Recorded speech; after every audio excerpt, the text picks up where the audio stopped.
All right, welcome back to the Business Freedom Podcast. Today's episode is going to be awesome. I can predict that with a high degree of confidence. My friend Jay Niblick has been in his area of expertise. And I love guys that go super deep on one thing. And we were just chatting pre-record and talking about the struggle that real estate team leaders induce upon themselves when they don't think of this thing like a business. Where the only thing we have to differentiate ourselves and to make our life worth living is the people we surround ourselves with.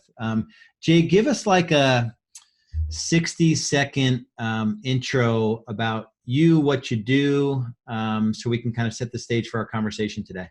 Oh, absolutely. I'm the founder and CEO of a company called Wizehire. So for those of you that aren't familiar with Wizehire, we help, it's recruiting software basically, but it's a service. So we help small to medium-sized business owners find the best talent. That's it. It's very holistic. It involves a whole lot of different things, not just software. It's not just posting jobs, not just personality assessments, but it's a very holistic approach that supports the philosophy we're talking about here today, which is the people are what drive performance. The people are what drive profitability. Period. Awesome. And so let's kind of format it this way. Let's think of the three things. If you had to sit someone down who's in the midst of a crap show in their real estate team, or they're getting ready to go on this journey of building a real business that has a life outside of what they do, so they're not the rainmaker or the highest producer on the team, and they surround themselves with a few agents.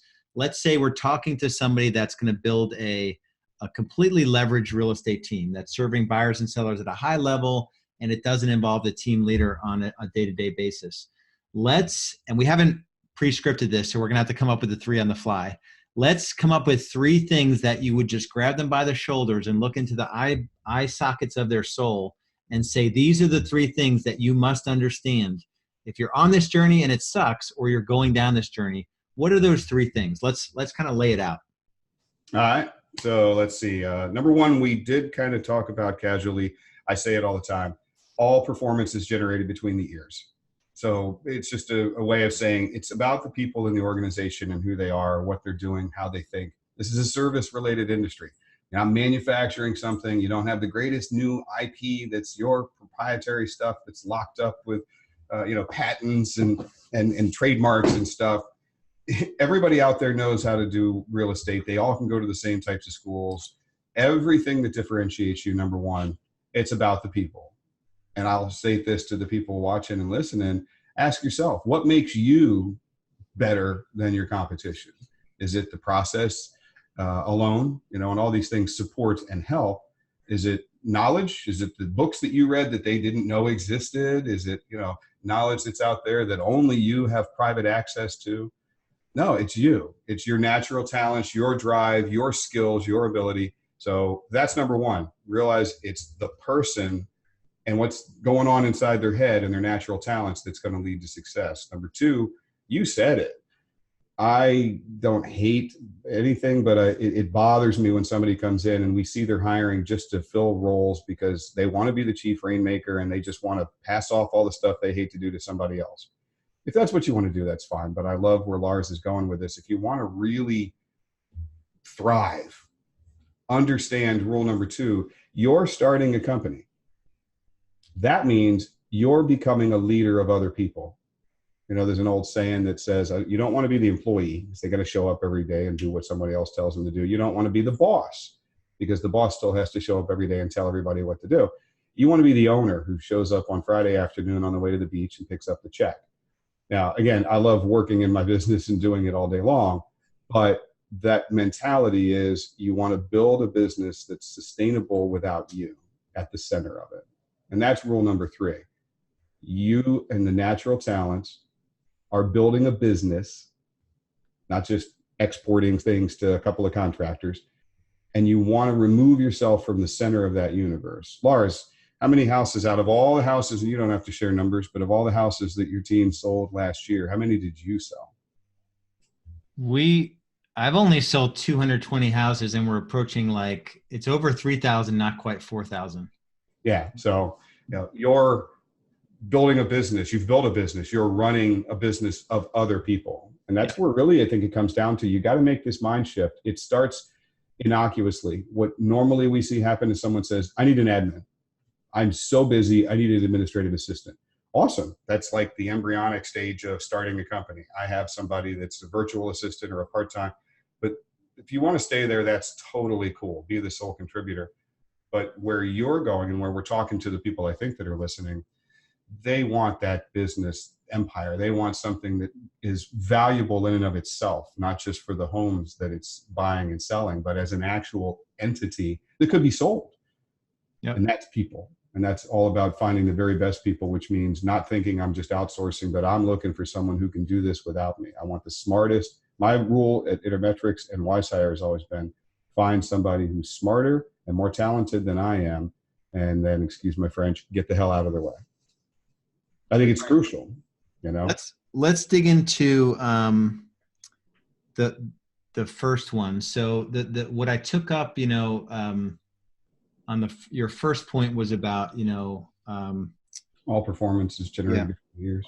All performance is generated between the years, but a lot of times, and I spent a lot of years in business, not really truly understanding how my people were created and what their natural tendencies are and what they're good at, and really making sure that they're the right person in the right seat, especially with salespeople. Real estate attracts folks that aren't really going to generate new business, and they're really just think they're going to open doors. Let's dig in a little bit more, especially on this one, given the work that you've done with Intermetrics and Wizehire, and how has the evolution been to help team leaders, and where do they fall down? Where do they, I know for me, I would, if, somebody told me that they wanted to be successful and they told me that they could prospect, I believed them, and I didn't have any science to it in my first three or 4 years in the business. And then I finally learned about the DISC, and I'm like, okay, there is a way here, and then values, and then all the attributes. So let's dig a little bit deeper into that. I think that's a worthy conversation. Absolutely. The biggest myth that I think people buy into in any of these situations, but specifically with team leaders, and unfortunately, because a lot of them don't have a ton of hiring experience, they didn't come out of 25 years as a corporate manager that's hired 100 people, is that everybody's great success depends on intelligence and hard work. It's the two most common things I've probably heard out there in the 25 plus years I've been doing this. If they're smart enough and they work hard enough, they can do anything. And when you don't see results, it's because they're not smart enough or they're not working hard enough. It's just not true. It's a wonderful myth, and I think it's great for me to tell my three sons, you can be anything you want to be. But what I have to say to them is, you can't be anyone you want to be. You're you. And you have to understand that's what you got to play with. So the natural talents, based on the way your brain is wired, your neural network, they're not fixed. They're slow to change over the course of our lives. I don't behave the way today at 50 that I did when I was 16, thank goodness. But they're pretty stable. And so what those natural talents are, for whether I'm a great prospector or what those talents support in as far as roles, they're going to be that way. So when Jim Collins in Good to Great wrote getting the right people on the bus in the right seats, doing the right thing at the right time, 1, 2, 3, 4, that really was supported by a study that we did. It was a 7-year study, 197,000 people in numerous countries. And we looked at literally 197,000 people. And we looked at what correlated with performance in any role at any level. So from the CEO down to the janitor in manufacturing, real estate, insurance, you name it. And we only found 2 things. And it supports Collins's argument about right seats, right bus. Self-awareness and authenticity. The only 2 things that correlated with performance. And so the more an individual had of those 2 things, the better their performance was. Self-awareness is how well do you know your natural talents? As the leader that's going to hire them, that's on you. How well do I really get to know what are they great at? Because I've got that first piece we just talked about. Not everybody's the same. They're not all equal. And if they're smart and hardworking, they'll all succeed and anybody can do this job. You've got to understand what their natural talents are for. What are they great at? What are they not great at? And put them in the right seat. Again, back to Collins, you know? And then the authenticity part is being in that right seat. We saw people that knew their talents really well. And as a Grace, we're not really introspective. Walk out the street right now and ask some stranger, hey, what are your top 5 greatest strengths? Go. Start counting and watch the brain go, golly, I don't know, you know? And what are the 5 things that you really stink at the most? What do you suck at? What are the worst things?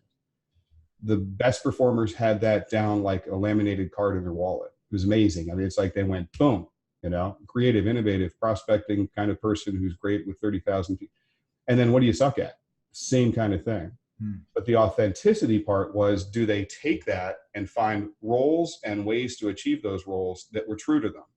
And simple example, I get into a role that requires me to do something I suck at. You know, I'm horrible with detail. I'm not a detail-oriented person. And let's say as an early entrepreneur, I said, well, I'm going to do my own books. It's cheaper, right? You know, I'll do all the deadline scheduling and all the stuff. I'll be my own transaction coordinator. I just need to study it. I need to be harder at it. I need to get better at it. That's my job to improve in that. Well, if my natural talent is not for detail orientation, which that's based on natural talents, believe it or not, I'm never going to be great at it. And I'm fooling myself, and I'm definitely on the wrong bus and in the wrong seat. So one, identify, you know, people are not all uniquely the same. They're all individualistic. They all have natural talents and strengths and weaknesses, and lots of scientific research, empirical evidence shows if you want them to be the best performer, figure out what it is they're great at and make sure that their job depends on those things. And when it says, hey, you suck at this, don't look at them and say, get better. And I'll stop real quick. I'm not one for not continuing to improve. I think everybody can always improve. But you know, don't tell somebody in the profile case who's a low C, you need to become a high C. Mm-hmm. I need you for this job to become a high C. You're going to be sorely disappointed. They're going to be frustrated, and you're going to lose a lot of your money. Yeah, or a real world example. A lot of folks are attracted to real estate because they sort of love the thought of like coddling someone through a transaction, and those people are not great. SC personalities are great for some things. It's generally not going out and finding new business. So we have these team leaders that have surrounded themselves with, you know, 4 or 5 people that are afraid to get on the phones, and they're afraid to ask people for business or door knock or do open houses, or, you know, they just think that they're going to open some doors and they're going to get paid. So one takeaway. Go ahead.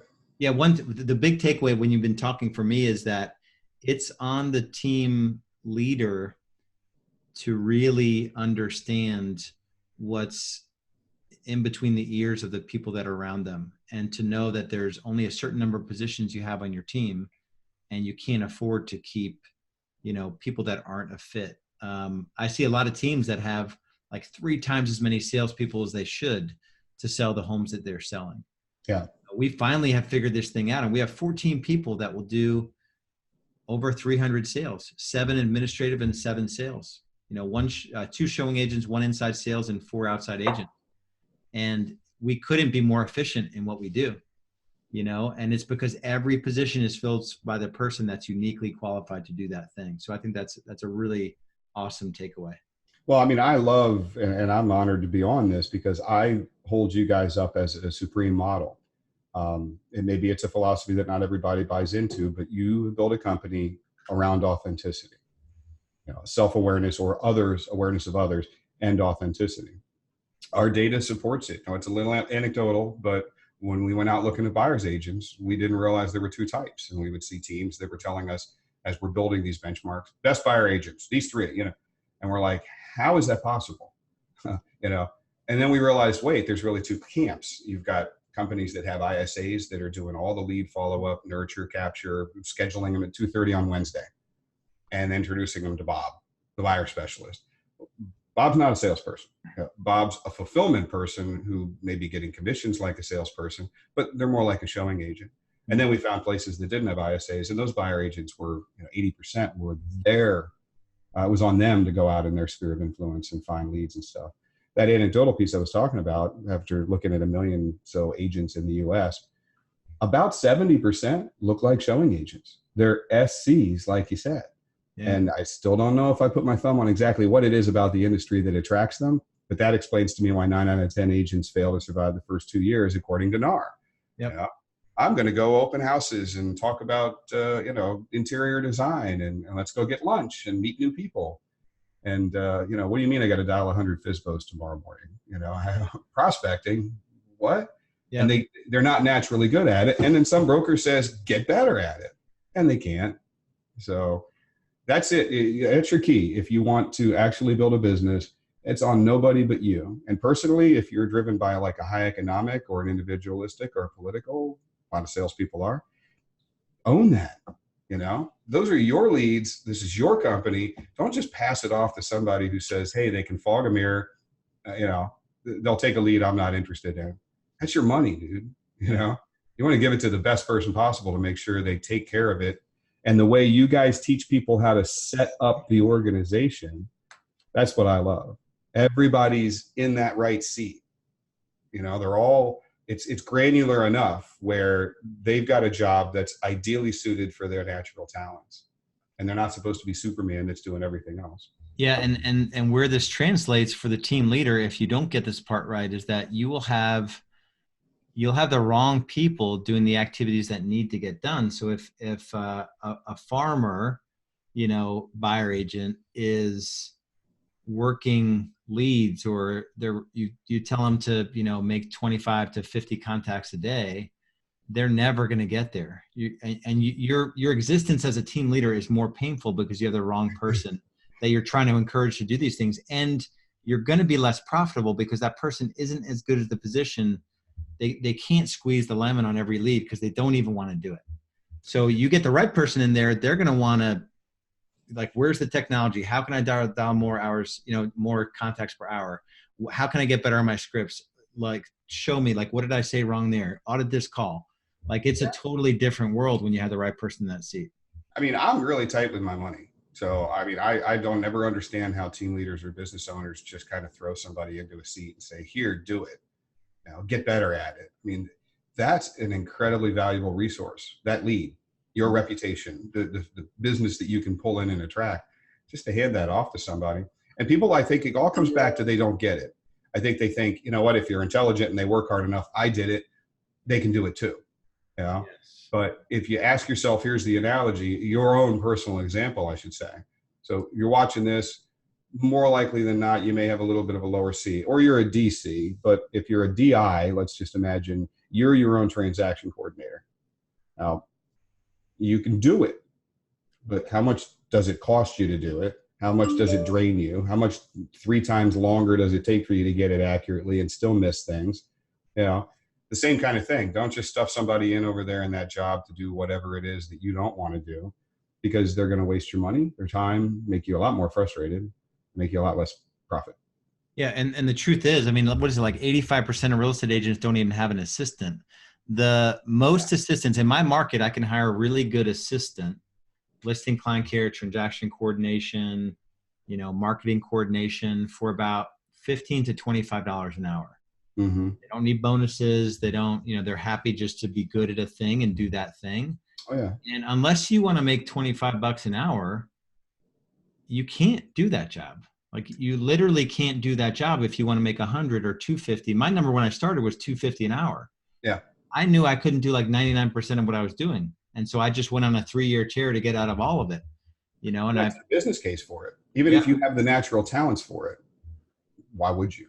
If you're at 250, 300, 500 an hour in sales mode, why would you stop being in sales mode to be in admin mode? Yep, that's exactly right. Let's go to point number 2. I forget the way you said it exactly, but you're a leader of other people. Is there anything? And then let's talk about the mentality of sustainability. I think there's a good conversation here. It's, I call it beginning with the end in mind. Like, it's hard to build an actual business that's sustainable. And it's hard to work with buyers and sellers 7 days a week. Mm-hmm. So there's no easy button in real estate, right? If you achieve traditional success in our industry, you will work 7, sometimes 8 days a week. Yeah. And there's no way around it. The money might be good. Your time is never your own, even if you try to rationalize it, and you're super stressed all the time. Let's talk about how, and maybe paint the picture of how this really, knowing your people, really, even if you have an existing team, talk about how you take some teams through, like, let's get everyone on the disc. Let's spread the disc matrix out for the whole team. Let's talk about sustainability and how this translates, the people side translates into sustainability. Simply put, I mean, the sustainability only happens when you distribute enough of the labor to enough of the right people. You know, it's again back to a lot of the whole good to great thing is I need talented people. There's no way that you're going to grow a business by yourself. You can't. And I don't just mean distribution of labor can't, like you can't do everything because you don't have enough hours in the day. When you get the right people, when you get talented people, I was talking about scarcity mindset, you want an abundance mindset. You don't want the scarcity mindset of, I don't want to hire those folks. They're going to steal my knowledge, go off and become my competition. Your job is to make sure that even though they could leave, they don't want to. Because that's, again, you thinking like a great leader that's developing the right environment for them to love and be passionate about. And it's possible. And when you get those people in there, they're so much more creative and inventive and better and driven than just you alone, that you would never, even if you could work an infinite number of hours in a day and you were some fifth dimensional creature that said hours don't apply, you're still never going to be as productive as these teams with all these great people, because they'll think better things to do. They'll create new ideas. So that sustainability is there for those two reasons. One, it's not about you. You can't do it all. You couldn't sustain that level of work. I mean, I sure wouldn't want to do that for 30 years. So, you know, and when you're trading your time for money, like you want to go to the beach for a week, you're not selling any houses, so you're not making any money. That's not sustainable. And the people in the organizations are the ones who will sustain that. My ultimate objective would be if I sold or walked away from the business tomorrow, let's say I get hit by a bus, would it run without me? Would my family still continue to get proceeds from the shares of ownership in the company? Would somebody come in and buy it tomorrow? Yeah, That's a sustainable organization. That mindset, even if you'll never do that, that mindset is required to build this thing the right way. Yep. What advice, as we kind of wrap up here, what advice would you have for someone that they haven't done a great job? So they have an existing team, but they haven't done a great job of surrounding themselves with the really the best fit people in sales and you know, CB talent. What sort of process would you, or what advice would you give them in terms of kind of top grading or whatever you want to call it? But what advice would you give them? That's funny. I was going to say read Brad Smart and Top Grading if you haven't, because it's designed for more organizational, larger things. But there's a lot of great lessons to take out of Dr. Smart's work. Top Grading is the name of the book. Big picture, stop. I'm not sure what they're doing as to why it's not working, but I think one of the more common things I see is if it's not working for you, and it's numerous people that haven't worked, it's unlikely external. It's probably internal. And that, I mean, are you really looking at yourself like we've talked about? Are you looking at yourself like a developer of talent, a finder of talent, a leader of talent? Because if you're not doing it well, you may just be looking at yourself as the star and the center, and you just looking for support staff around you. It's not sustainable. It's not enjoyable. I don't care what your personality is. You're not going to reach near the heights of a company that actually goes out and builds them. So start thinking about a leader and develop yourself as a leader. Read books on how to be a more effective leader. You want to know how many team leaders I know read those types of things? Not a lot. You know, they don't become experts in recruiting and hiring. They don't read books on leadership development. They don't invest and go back to school, you know, go back and get certificates or just audit classes on how to be a better manager or a leader. Yeah. Because that's really what your job needs to be if you're going to do this. You're not the best salesperson. Yeah. And I think that's where there's a lot of team leaders that really never quite let go of their sales role, because there's a real fear that their skill set in leading and managing and holding people accountable isn't where it needs to be. And they constantly go back to their comfort zone. Oh yeah. Was it, I forget who said it, but comfort zones are like plush lined coffins. Yeah. You know, the more you hang out in that comfort zone, the more danger you have of just stagnating and dying. That's awesome. What, So let me tell. So if you're listening to this and you want to build something bigger than just you, and you know that people are going to be a part of it, which is the only way to do it. You can't do it all with technology and systems. Um, the resource is wizehire.com. It's WIZEHIRE.com. And like I said, I mean, here's a guy that's been studying this. How long have you been studying this work? Oh, 24 years now, and a few more months. Yeah. So just go to wizehire.com. Jay, as always, it's a pleasure to chat with you. A guy that's just willing to keep moving forward and building a business and bringing something to our industry. Now, because I know you do a lot in the real estate space. We use your scorecards now, which are super helpful. I know they were new recently, but they're really helpful to be clear on what you're looking for each position. So just keep giving, and we appreciate you. That's really appreciate it. Awesome. My pleasure, and thank you for everything you guys are doing. And thanks, because you guys are doing the opposite side that we don't do, which is showing them how to build the structures in the places where those people are vital. Yeah. Awesome. We'll talk to you soon, brother. All right, man. Thanks a lot. Have a great one. Bye.